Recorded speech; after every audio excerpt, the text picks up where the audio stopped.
Welcome back, YouTube, to the Ron Paul 2008 channel's feature on You Choose 2008.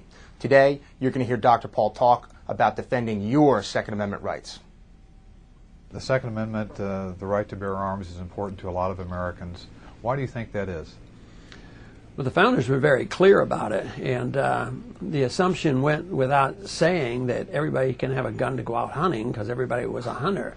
But they wanted to be explicit that individuals own guns because they never wanted to have the populace disarmed. Matter of fact, they encouraged and they believed that each community and each state would have a militia, which was just a group of people who could be called up in an emergency to be deputized for protection. But the gun really was, that Second Amendment was provided, ironically, and a lot of people don't understand this, but it was to protect against abuse of government, because they needed guns to protect against the abuse of the king. They saw the Second Amendment as very, very important. Of course, I see it as so important because I think it was the lack of respect for the Second Amendment that contributed a whole lot to the disaster of 9/11.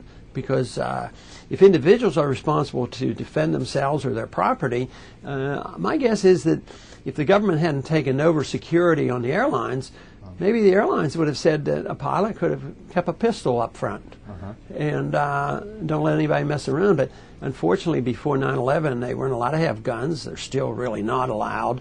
At the same time, the government told us not to resist. Right. So they did exactly the opposite. No wonder, well, this was an opening for people who wanted to do us harm.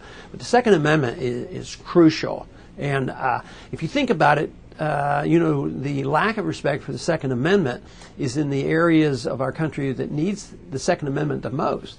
And this is, to me, so discriminatory, and that's in our inner cities.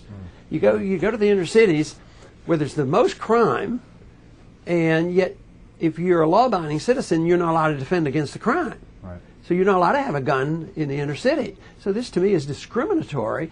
And, of course, there's a lot of laws against guns and drugs, and yet you have more violence in so many inner cities. So I think respect for the Second Amendment would go a long way to helping cut down on the violence and the killing of innocent people in many of our inner cities throughout the country. Okay.